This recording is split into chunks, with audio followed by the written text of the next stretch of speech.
Hi friend, எல்லோரும் எப்படி இருக்கீங்க? இன்னைக்கு பார்த்தீங்கன்னா சிந்தாமணி சிக்கன்.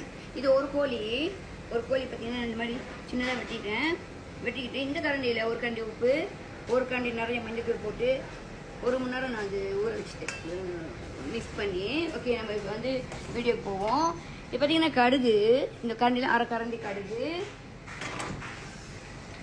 அரை கரண்டி வெந்தயம், இந்த கரண்டியில் அரை கரண்டி வெந்தயம். ஓகே, வெங்காயம் பார்த்தீங்கன்னா இது வந்து நான் 4 வெங்காயம் எடுத்திருக்கேன். 4 வெங்காயம் எடுத்து வெட்டியிருக்கேன். வெங்காயம் கூட போடுவதற்கு அப்புறம் ருசியாக இருக்கும். 4 வெங்காயம் நல்லா வதக்குங்க ஓகே ஃப்ரெண்ட், வெங்காயம் வதங்கிடுச்சு கொஞ்சம். நான் இது வந்து என்னோட கை நிறையா, ஒரு கை நிறையா பட்டை மிளகா எடுத்து போட்டிருக்கேன். பட்டை மிளகா போட்டு நல்லா வதக்குங்க. அப்படியே தீட்டு காய்ச்சி. ஓகே ஃப்ரெண்ட், பட்டை மிளகா நல்லா வதங்கிடுச்சு பாருங்க.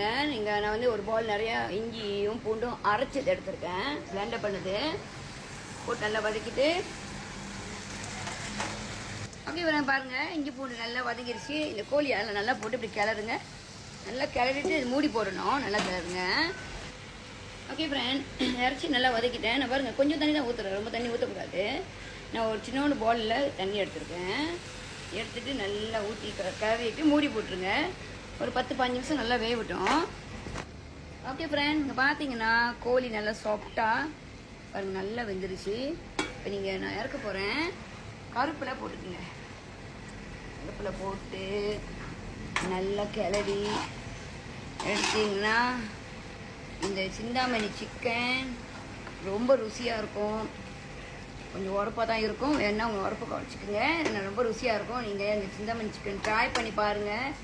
நன்றி. ரெஸ்டாரண்ட் ராகேஷ் இப்போ